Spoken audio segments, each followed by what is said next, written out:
Hello friends, मैं Arun टेट्स planet पर एक बार आप सबका फिर से स्वागत करता हूं। दोस्तों, इससे पहले हम थॉर्नडाइक से संबंधित, सीखने से संबंधित कुछ नियम और एजुकेशनल साइकोलॉजी के बारे में पहले क्लास ले चुके हैं। अगर अभी तक जिन भी लोगों ने वो क्लास नहीं देखी हो तो प्लीज़ चैनल की प्लेलिस्ट में वो क्लास उपलब्ध है, आप जाकर देख सकते हैं। इसके बाद आज हम आपके लिए जो नए टॉपिक लेकर आए हैं उस टॉपिक का नाम है विकास का सिद्धांत, प्रिंसिपल्स ऑफ डेवलपमेंट। विकास का सिद्धांत क्या है, आज हम इसके बारे में बिल्कुल कॉन्सेप्ट के साथ और एक अच्छे तरीके से, ताकि आपका भी कॉन्सेप्ट क्लियर हो, हम ऐसी कोशिश करेंगे कि आपको अच्छे से अच्छा समझ में आए, ताकि आपका अंडरस्टैंडिंग और अच्छे से हो। ठीक है, तो हम बात करेंगे आज विकास क्या होता है, डेवलपमेंट क्या होता है। विकास क्या होता है या डेवलपमेंट क्या होता है, उसको बताने से पहले मैं आपको कहना चाहूँगा कि कुछ लोग विकास और वृद्धि में बहुत ज़्यादा कंफ्यूज होते हैं, लेकिन ये दोनों ही चीज़ अपने आप में बहुत अलग है। विकास, हम बात करते हैं विकास की, तो विकास क्या है, डेवलपमेंट क्या है। इसमें क्या होता है कि बच्चे का विकास जन्म से पूर्व अर्थात गर्भावस्था से ही प्रारंभ होकर उसकी मृत्यु तक जाता है। और अभिवृद्धि या वृद्धि की बात करें तो उसमें क्या होता है कि बच्चे की जो वृद्धि होती है वो एक निश्चित सीमा तक होती है, एक निश्चित समय सीमा तक होती है। उसके बाद बच्चे की वृद्धि रुक जाती है। ठीक है, तो विकास क्या है, एक निरंतर चलने वाली प्रोसेस है, एक निरंतर चलने वाली प्रक्रिया है जो बच्चे के जन्म से ही पहले स्टार्ट हो जाती है और कहाँ तक जाती है, जब तक व्यक्ति की मृत्यु ना हो जाए वहां तक ये प्रक्रिया चलती है। और विकास की प्रक्रिया कई चरणों से होकर गुजरती है, किस तरीके से होकर गुजरती है, अर्थात या फिर हम बोलें विकास के कितने सिद्धांत है, विकास किन किन सिद्धांतों पर आधारित होता है, डेवलपमेंट किन किन कंडीशन पर होता है, आज हम उसके बारे में देखेंगे। तो जो आज आपको जैसे बोर्ड पे दिख रहा होगा कि विकास के सिद्धांत के कुछ रूल्स है, कुछ नियम है या कुछ सिद्धांत है, जिनके बारे में आज हम आपसे स्टेप बाय स्टेप चर्चा करेंगे।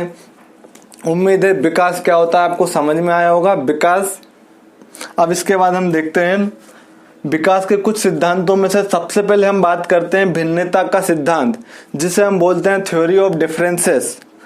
भिन्नता का सिद्धांत क्या होता है, तो अगर मैं बताऊं कि भिन्नता के सिद्धांत में हम क्या देखते हैं कि जो विकास का क्रम होता है वो एक निश्चित रूप से तो हो सकता है, विकास का क्रम एक निश्चित क्रम से तो विकास एक निश्चित क्रम से तो हो सकता है, लेकिन हम बोले तो विकास की दिशा जो होती है वो जरूरी नहीं हो एक ही गति से होती है।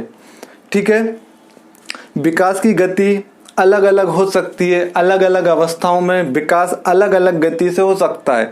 जैसे अगर मैं बताऊं तो हम देखते हैं नॉर्मली कि जो बच्चे का विकास होता है वो सबसे ज़्यादा गर्भावस्था में बच्चे का विकास बहुत तेज़ी से होता है।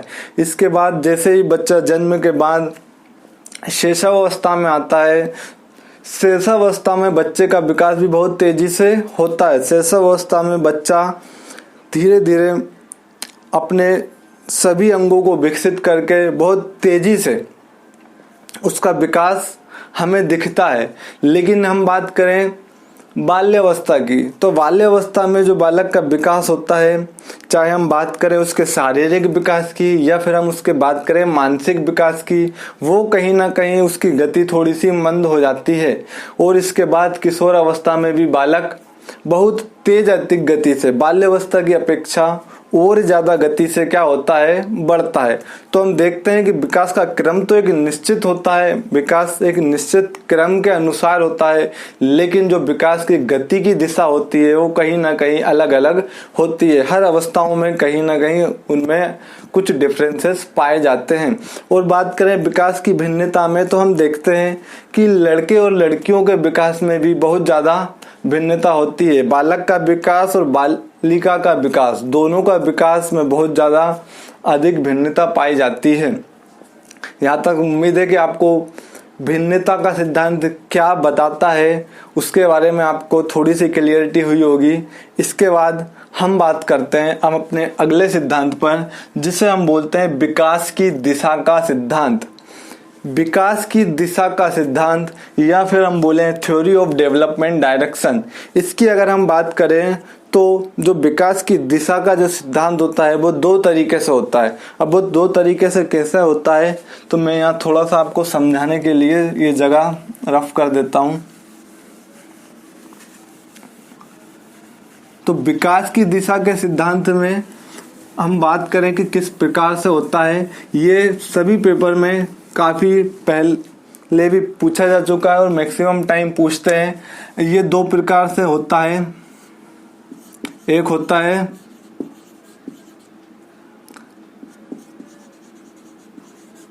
सेफेलोकोडल डेवलपमेंट, जिसे हम बोलते हैं मस्तिष्काधोमुखी विकास।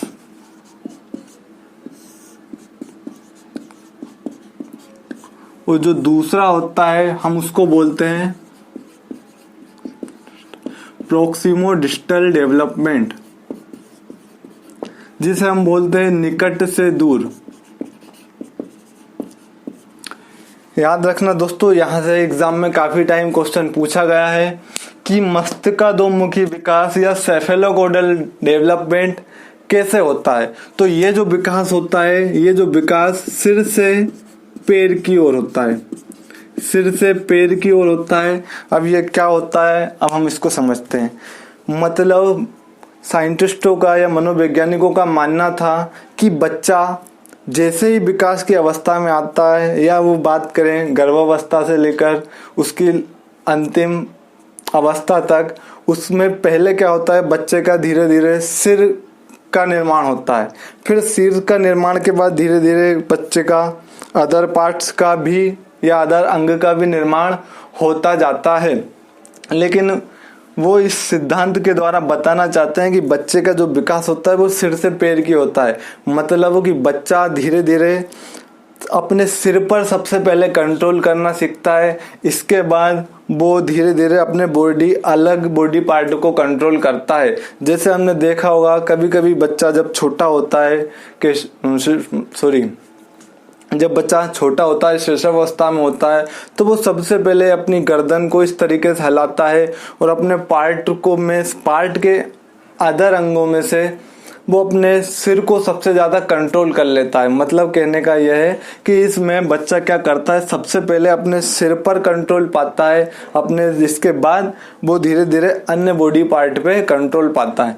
अगर हम बात करें प्रोक्सिमोडिस्टल डेवलपमेंट, ये निकट से दूर का मतलब कि पहले बच्चे का जो विकास होता है वो उसके शरीर के केंद्र से होता है। अगर मैं बात करूँ तो सबसे पहले बच्चे का हार्ट डेवलप होगा, इसके बाद उसका पेट, इसके बाद फिर जो बाहरी अंग है उसके हाथ, पैर और अदर पार्ट। मतलब सबसे पहले बच्चा कंट्रोल किस पर करता है, उसके सेंट्रल पार्ट पर। ठीक है, तो प्रोक्सिमोडिस्टल और सेफेलोकोडल डेवलपमेंट क्या है, ये किस प्रकार से होता है, जहां तक उम्मीद है आपको समझ में आया होगा। इसके बाद हम अपने अगले टॉपिक या अगले सिद्धांत पर चलते हैं। ये जो सिद्धांत है वो व्यक्तिगत विभिन्नताओं का सिद्धांत, थ्योरी ऑफ पर्सनल डिफरेंसेस। जैसे आपने देखा होगा कि हर व्यक्ति कुछ ना कुछ तरीके से विशेष होता है, किसी ना किसी प्रकार से हर बच्चा किसी दूसरे बच्चे से अलग होता है। वो अलग अलग विभिन्नताएं पाई जाती है। वो कैसे पाई जाती है, कभी कभी हम देखते हैं कि किसी बच्चा बहुत जल्दी चलना सीख लेता है, लेकिन वहीं कहीं कोई बच्चा को चलने में काफी ज्यादा समय लगता है। कभी कभी बच्चा बहुत जल्दी बोलना सीख जाता है, लेकिन अगर दूसरे बच्चे की बात करें तो हो सकता हो वो कहीं उसकी अपेक्षा थोड़ा सा लेट बोलना सीखता हो। ठीक है, मतलब कि उसका जो विकास है उसका क्रम तो एक निश्चित होता है कि बच्चा पहले यही प्रतिक्रिया करेगा, इसके बाद दूसरी करेगा। वो सब में एक जैसी होती है, हर व्यक्ति में एक जैसी होती है, लेकिन उसकी गति जो होती है वो कहीं ना कहीं अलग होती है। उनकी जो विभिन्नताएं होती हैं वो अलग होती है। हर जरूरी नहीं है हर बच्चे का विकास एक ही गति से हो। कभी कभी कुछ बच्चे का विकास बहुत जल्दी हो जाता है तो कभी किसी बच्चे का विकास बहुत ही मंद गति से होता है। ठीक है, इसके यहाँ तक उम्मीद है आपको समझ में आ रहा होगा। अगर हमारी आज की ये वीडियो आपको अच्छी लग रही हो तो प्लीज ज्यादा से ज्यादा लोगों के पास शेयर करें और लाइक करें।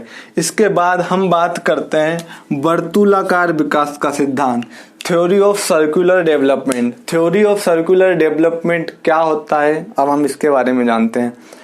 इसमें इस विकास के सिद्धांत में सबसे महत्वपूर्ण बात यह है कि जब बच्चे का या किसी बालक का विकास एक पूरी तरीके से लंबवत तरीके से नहीं होता है।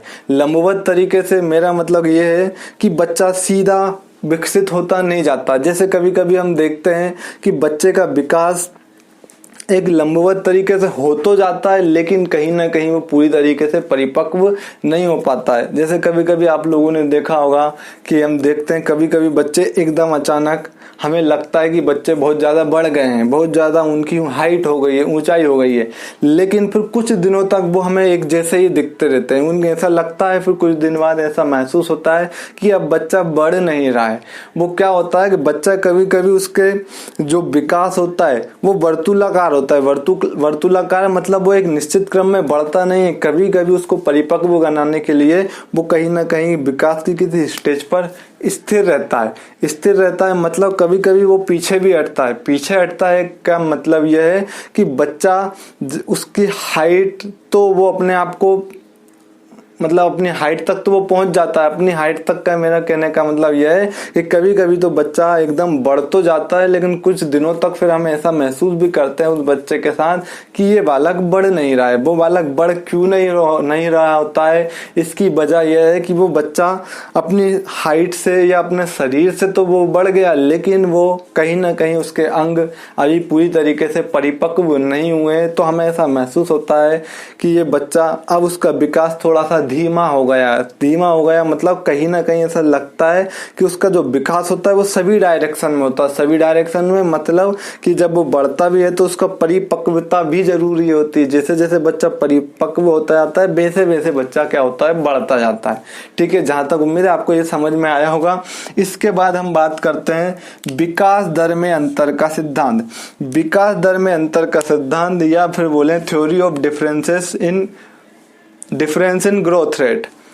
अब जहां तक आप सभी लोगों ने नोटिस किया होगा कि विकास की दर में अंतर होता है। विकास की दर में अंतर होता है मतलब कि हमने देखा होता है कि कभी कभी बालक और बालिका दोनों के विकास की दर भी बहुत अलग अलग होती है। दोनों की विकास की दर में भी बहुत अंतर होता है। हम देखते हैं कि बाल्यावस्था में क्या होता है या फिर हम बोले किशोर अवस्था में क्या करती है, जो बालिकाएं होती है वो एकदम से ऊंची हो जाती है या फिर हम बोल सकते हैं उनकी हाइट एकदम से बढ़ जाती है बालकों की अपेक्षा। वहीं बालक हमें ऐसा महसूस होता है कि ये बढ़ नहीं रहा है। वो एक रियल फैक्ट है, ऐसा होता है। लेकिन जब हम देखते हैं क्योंकि उनकी गति जो होती है वो अचानक बढ़ती है, बहुत स्पीड में बढ़ती है बालकों की अपेक्षा लड़कियों की गति। लेकिन हम फिर देखते हैं कि किशोर अवस्था के अंत तक मतलब किशोर अवस्था के खत्म होते होते तक बालक उनकी हाइट को पीछे छोड़ जाता है और जब उनकी जो विकास दर होती है वो कहीं ना कहीं कम हो जाती है। तो इस प्रकार हम कह सकते हैं कि जो उनकी विकास दर होती है उसमें भी कहीं ना कहीं भिन्नता होती है। अगर हम सिर्फ उसकी शारीरिक विकास की बात ना करें तो अगर हम इस बात को उनके मानसिक विकास पर भी ले सकते हैं। उनकी मानसिक जो वृद्धि होती है उसमें भी यही क्रम चलता रहता है। लड़कियों की जो मानसिक बुद्धि होती है वो पहले क्या होती है, अचानक एकदम तेज होती है, लेकिन वो धीरे धीरे क्या होता है, बालक फिर उसको किशोर अवस्था के अंत तक छोड़ देता है। इस तरीके से अलग अलग डिफरेंसेस पाए जाते हैं उनकी ग्रोथ रेट में। अब बात करते हैं हम अपने अगले टॉपिक पर या अगले सिद्धांत पर, जो है परस्पर विकास का सिद्धांत, जिसे हम बोलते हैं theory of mutual development. Theory of mutual development में क्या होता है, परस्पर विकास का सिद्धांत। इसमें क्या होता है कि जो बच्चे के जो सभी गुणों का विकास होता है वो कहीं ना कहीं उसके अदर गुणों से भी संबंध रखता है, अदर गुण से भी संबंध रखता है। मेरे कहने का मतलब यह है कि अगर कहीं ना कहीं बच्चे का शारीरिक विकास उतनी अच्छी तरीके से नहीं हो पा रहा है तो हो सकता है कि उस बच्चे का मानसिक विकास भी कहीं ना कहीं डगमगा जाए। हो सकता है उसका मानसिक विकास भी ना हो या फिर उसके सामाजिक विकास भी उस तरीके से ना हो पाए। मतलब कि एक गुण के आधार पर ही बच्चे का दूसरे विकास होता है, मतलब उनमें परस्पर समानता होती है। एक विकास या फिर एक क्षेत्र में जो विकास की जो रेट है या जो विकास है वो कहीं ना कहीं व्यक्ति के दूसरे क्षेत्र पर भी उसका इफेक्ट पड़ता है। तो इसीलिए हम बोलते हैं कि जब बच्चा क्या होता है, कभी कभी हम देखते हैं कि बच्चा का शारीरिक विकास ना हो पाए, मतलब बच्चा शरीर से थोड़ा सा विकसित ना हो पाया हो तो हो सकता है उसका कहीं ना कहीं मानसिक विकास भी विकसित ना हो पाए, या फिर वो समाज में भी एक रहकर अपने आप को विकसित ना कर पाए। हो सकता है उसको अच्छा वातावरण मिले इसके बावजूद भी। मतलब ये जो सभी प्रकार के विकास होते हैं एक व्यक्ति के, वो कहीं ना कहीं परस्पर आपस में संबंधित होते हैं। अब इसके बाद हम चलते हैं समान प्रतिमान का सिद्धांत। समान प्रतिमान का सिद्धांत या फिर बोलें थ्योरी ऑफ यूनिफॉर्म पैराडिज्म। इसमें क्या होता है, समान प्रतिमान का सिद्धांत, इसमें जो व्यक्ति का विकास होता है वो हमेशा एक निश्चित क्रम में होता है। निश्चित क्रम में, या सभी प्राणियों व्यक्तियों की बात कर लो, पहले का बच्चा क्या करता है, हम देखते हैं बच्चा ऐसा नहीं होता कि कोई बच्चा चलना सीख गया तो कोई बच्चा सीधा दौड़ना सीख गया। क्या होता है, बच्चा सबसे पहले धीरे धीरे अपने पैरों को हिलाता है, हाथ पैरों को हिलाता है, फिर धीरे धीरे किसी जब कोई बात कहता है तो उसके पीछे प्रतिक्रिया व्यक्त करता है। धीरे धीरे वो क्या करता है, घुटनों के बल चलना सीखता है। इसके बाद वो अपने पैरों के बल 2-3 कदम चलते हुए फिर गिर जाता है। फिर धीरे धीरे क्या करता है, वो चलना सीखता है, दौड़ना सीखता है। इसी प्रकार से उसके सभी अंग विकसित होते रहते हैं। और ये जो क्रिया होती है वो सभी व्यक्तियों की बात करो, प्राणियों की बात करो, या सभी जानवरों की भी अगर हम बात करें, जितने भी प्राणी हैं उन सब में यही क्रम होता है, उनमें सब में यही चलता है। सब में एक निश्चित स्टेज के बाद ही विकास होता रहता है। पहली अंग विकसित होता है, इसके बाद उसके दूसरा अंग विकसित होता है और धीरे धीरे यह विकास एक निश्चित क्रम में होता है। तो समान प्रतिमान का सिद्धांत हमें यही बताता है कि, और इसमें हरलॉक का नाम आपने सुना ही होगा। इन मनोवैज्ञानिकों ने ये बताया कि दुनिया का कोई भी व्यक्ति हो, उसका जो विकास होता है वो हमेशा सिर से पैर की ओर ही होता है।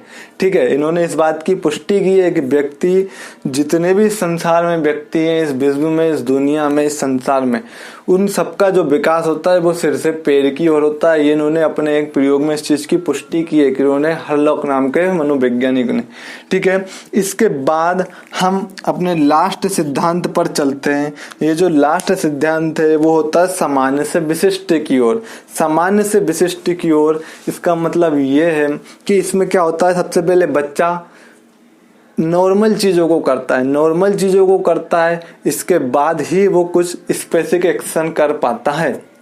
अब स्पेसिफिक एक्शन कर पाता है, इसका मतलब ये है कि अगर हम देखते हैं जब बच्चा छोटा होता है तो उसको अगर यदि बच्चा एक खिलौना उसके सामने रख दिया जाए, या वो खिलौने को प्राप्त करने के लिए क्या करता है, अपने चारों हाथ पैर हिलाता है। उसे ये कंफर्म नहीं है कि मैं अगर हाथ भी बढ़ाऊं तो उस खिलौने को मैं प्राप्त कर सकता हूं। वो क्या करता है, उसके सभी बॉडी पार्ट एक साथ काम करते हैं। ठीक है, और यदि हम बात करें स्पेसिफिक एक्शन, तो उसमें क्या होता है, जैसे जैसे बच्चा बड़ा होता जाता है, मतलब पहले तो वो समान प्रतिक्रियाएं करता है, उस चीज को पाने के लिए सभी अंगों को यूज करता है, सभी चीजों को यूज करता है। लेकिन एक स्टेज ऐसी आती है कि धीरे धीरे क्या होता है, वो स्पेसिफिक एक्शन लेने लगता है। स्पेसिफिक एक्शन का मतलब अगर मैं बात करूं तो कोई बच्चा अगर किसी चीज को क्या करता है, प्राप्त करना चाहता है, तो वो क्या करेगा, अपने दोनों हाथ या दोनों पैरों को क्या करेगा, तड़फड़ाएगा, फैलाएगा, चलाएगा, ताकि उस चीज को वो क्या कर सके, पकड़ सके। लेकिन बाद में क्या होता है कि बच्चा सीख जाता है कि वो उस चीज को प्राप्त करने के लिए सिर्फ क्या करता है, बाद में सिर्फ उसके हाथ का उपयोग करना वो सीख जाता है। तो ये क्या होता है कि इसमें इन्होंने बात कही कि जनरल, मतलब पहले जो नॉर्मल बात होती है कि हर बच्चा यही करता है, दुनिया का कोई भी प्राणी होगा वो यही प्रतिक्रियाएं करेगा, धीरे धीरे वो यही करेगा, लेकिन वो क्या होता है फिर एक विशिष्ट एक्शन करने लगता है। विशिष्ट एक्शन मतलब कि अपने हाथ का उपयोग कहाँ करना है, अपने इस हाथ का उपयोग कहाँ करना है, अपन किस चीज को प्राप्त करने के लिए कितना चलना है, या चलना ही है या हम एक कदम बढ़ाकर भी उस चीज को हासिल कर सकते हैं। और पहले क्या करता है बच्चा कि अपने चारों हाथों फेरों से उछलते कूदते हुए उस खिलौने को या कोई भी चीज जो उसके सामने रखी हो उसको प्राप्त करने की कोशिश करता है। तो इसमें यही होता है कि पहले बच्चा नॉर्मल कार्य करता है और इसके बाद वो अपने किसी कार्य को करने के लिए स्पेसिफिक एक्शन लेता है, मतलब कोई विशिष्ट कार्य करता है। तो ये कुछ महत्वपूर्ण सिद्धांत थे जो विकास से संबंधित थे। मुझे उम्मीद है कि आप लोगों को ये समझ में आए होंगे। ये आप सभी लोगों के लिए हो सकता हो बहुत ज़्यादा हेल्पफुल हो। अगर आज की क्लास आप लोगों को समझ आई हो, पसंद आई हो, तो कृपया वीडियो को लाइक करें और चैनल को सब्सक्राइब करें और हो सके ज़्यादा से ज़्यादा लोगों के पास शेयर करें।